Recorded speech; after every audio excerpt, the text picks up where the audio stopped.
we're in chapter 8, attaining the Supreme. We'll take the blessings of Jagannath, Baldev, Subhadra, Gaurangi, Bangalore, Ishwara, Lakshmi Narsimha, Gaur Nitai, Govardhan, Chat Goswami, and the Guru Parampara. Om Namo Vishnu Padaya, Krishna Prashnaya Putana, Srimata Jayapataka Swami, Tinamini, Namacharya Padaya, Nitakripa Padane, Gorgata Damdaya, Nagargram Nitane. Om Namo Vishnu Padaya, Krishna Prashnaya Putane, Bhakti Vedanta Swami, Tinamini, Namaste Saraswati Devi, Gauravani Pachani, Nirvishesh Shunyavadi, Pashaite Shatane, Jai Shri Krishna Chaitanya Prabhu Nityananda, Shri Advait Gadadhara, Shri Vasadi Gaur Bhakti Vrinda. Hare Krishna, Krishna Krishna, Hare Hare, Hare Ram, Ram Ram, Hare Hare. So, my Guru Maharaj says, those who are not devotees, they are in great danger. Krishna is much greater than ourselves, the soul. Therefore, we can be satisfied by Krishna.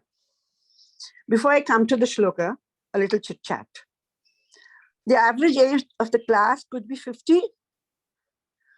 Do you know how many sets of clothes you've worn till date? The amount of food you've consumed? The soul has taken so many bodies. Does it remember? Karma shapes the next life. What is that which does not move by itself, but without it, the car cannot move? Any guesses? Yes. Is it time? No. Anything else? Any other guess? Yes, the battery. Similarly, the soul is the cause of life in the body, but it cannot move by itself.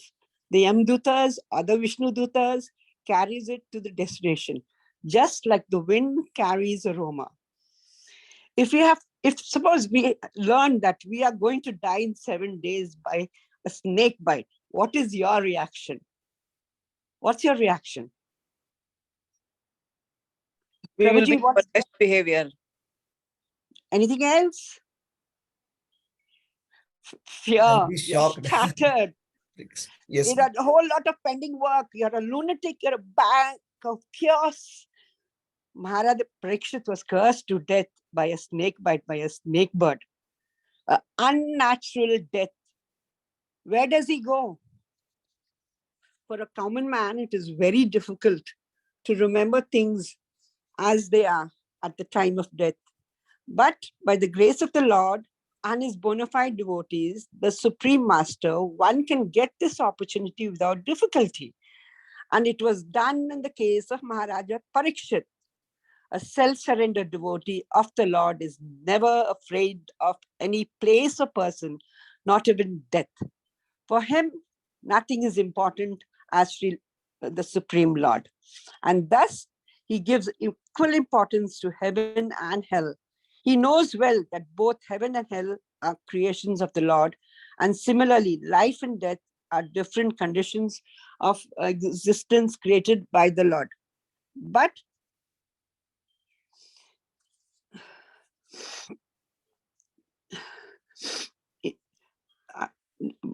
it is very, very important that in all conditions and circumstances, we remember Krishna. It is essential. Maharaja Parikshit was such a pure devotee. He was wrongly cursed by an inexperienced son of a Brahmana who was under the influence of Kali.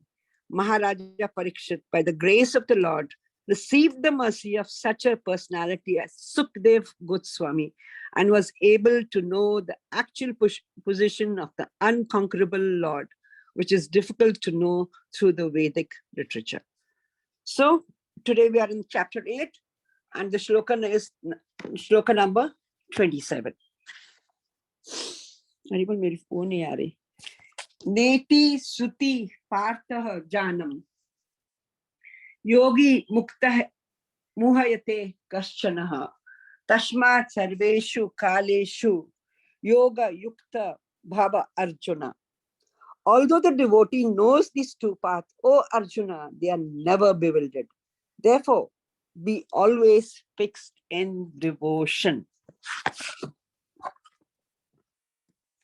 In the previous shlokas, Krishna has spoken about yogis, jnanis who have some power to leave the bodies, to decide when to leave the bodies.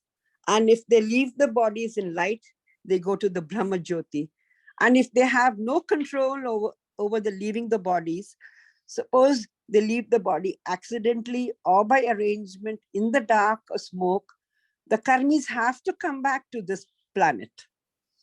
In the previous verses, it is said that even if the jnanis, yogis go to the Brahma Jyoti, there is some probability that they will come back. Why? Because there is no activities. You can imagine light rays and a person stuck there. No activities. But the soul is active all the time. We need some services, some activities. Only when we take the shelter of the lotus feet of Krishna, then it is possible that we will always remain under his umbrella, his shelter, in this abode of Krishna.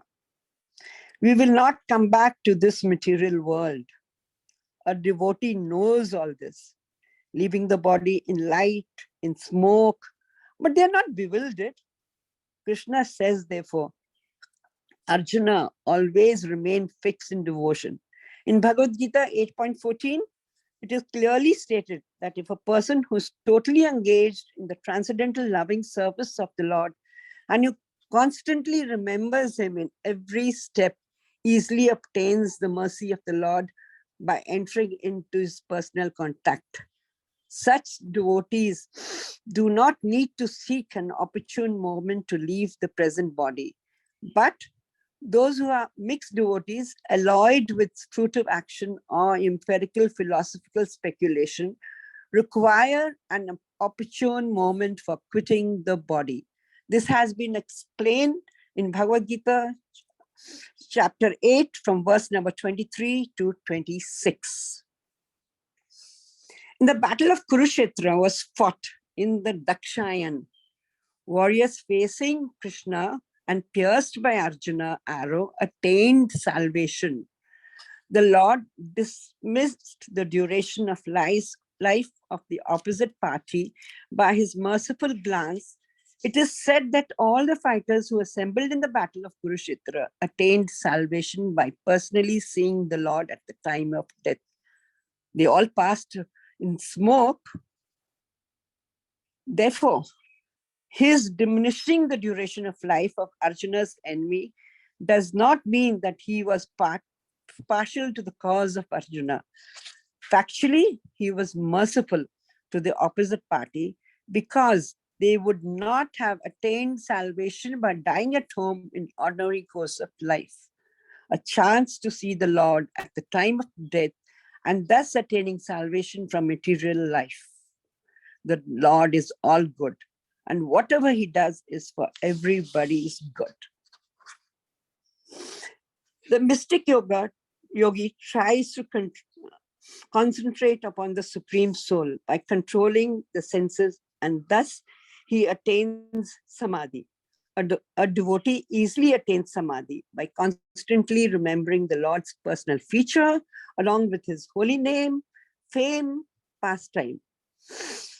In the material world, every human being has a short span of life, but those who are engaged in devotional service go back home to Godhead, for they are actually on the path of liberation.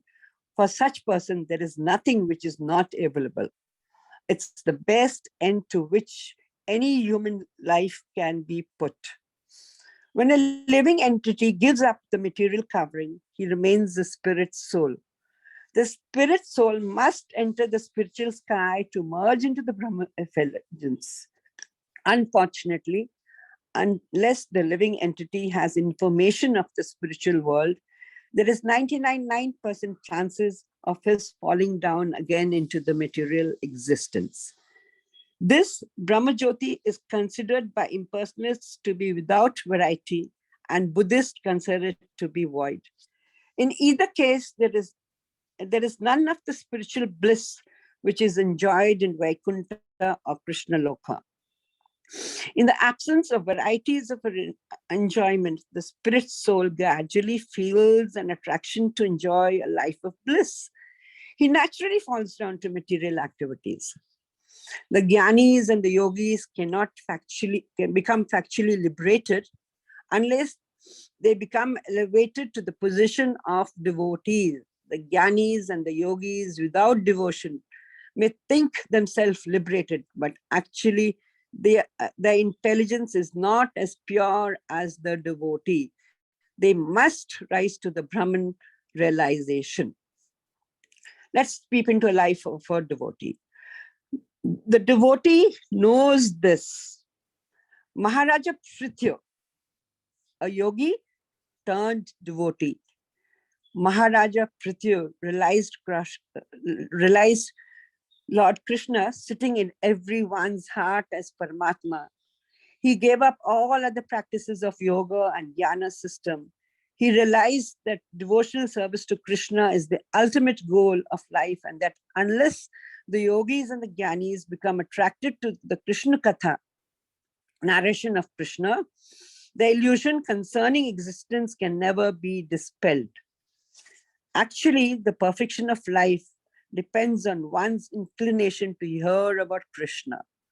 Unless one becomes interested in Krishna, his pastime, and his activities, there is no question of liberation by means of yoga practice or speculative knowledge.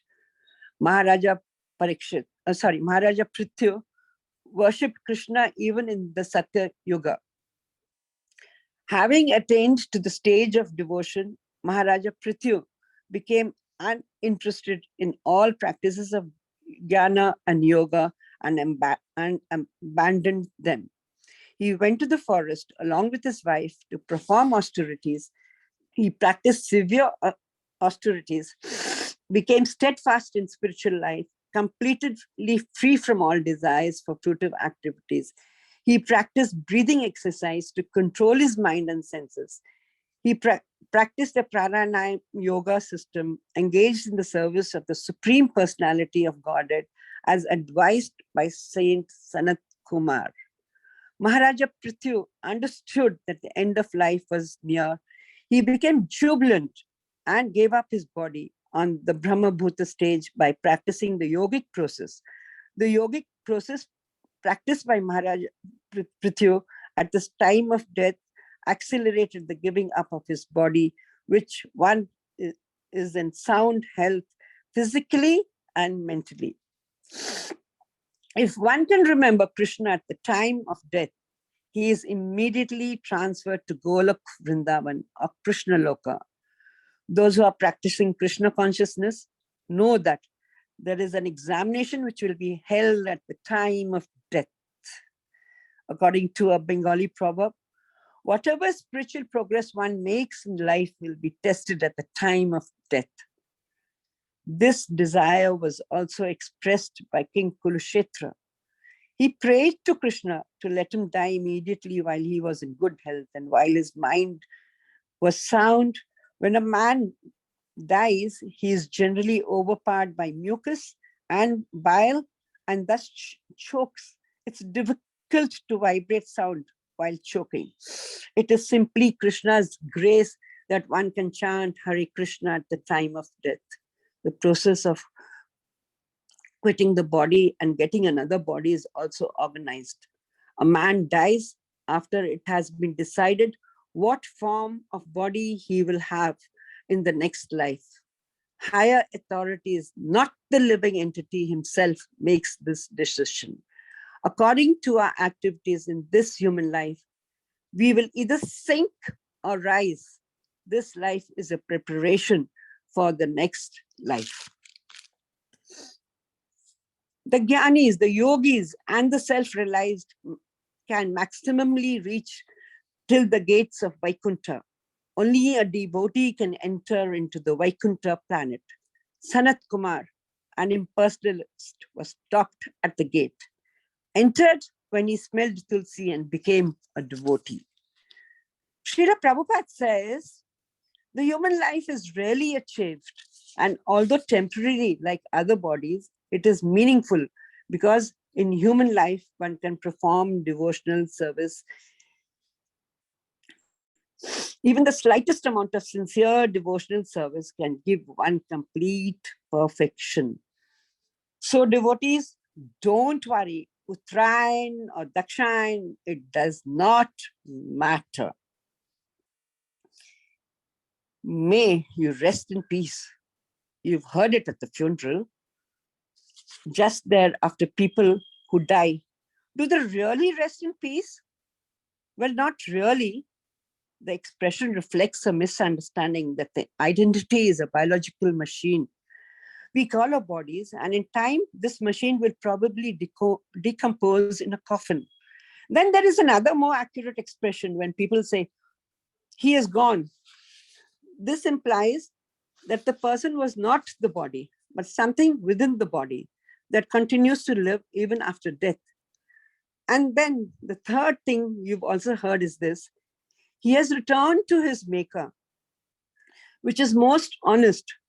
Monas may be visually thinking, considering that most deceased spend their life ignoring and violating the laws of their makers. So, what is the truth of what happens when somebody dies? Now, the wisdom of the Bhagavad Gita and the timeless teaching of the yoga and the self explains that the departed soul acquires the body according to the past deeds. That dynamic of cause and effect is called reincarnation, and it's one aspect of the law of karma. So then what kind of bodies do people get? Well, if you transgress the laws of nature, then you may get the body of a tree that's neither with you, maker, nor very peaceful. You just think of termites, woodpeckers, and loggers, and you live a life in harmony with nature, then you may get a nice human body. But that also is not very peaceful if you think of global warming, political turmoil, and economic uncertainties. Well, you may ask, well, whether we are eternally stuck in the cycle of repeated birth and death. And the answer is yes, at least until you learn how to live a life of transcendence based on mantras, meditation, and bhakti yoga. The result of such a life of divine conduct is to actually pass away to the realm of peace, a place of joy and no fear. It's a place where we live as spiritual beings with our maker. But the choice is yours. If you want your departure to be full of meaningless platitudes, go ahead, follow your senses and your mind and live without giving heed to the Creator. But if you really want the saying to be true, then follow the path of the wise. Learn the art of transcendence and learn to live a life full of transcendence. So, chant Hare Krishna, Krishna Krishna, Hare Hare, Hare Ram, Ram Ram, Hare Hare.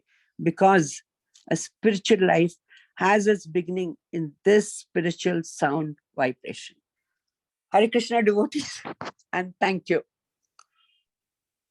Hare Krishna, Mataji. Hare Krishna. Thank you for the wonderful Hare class. Krishna.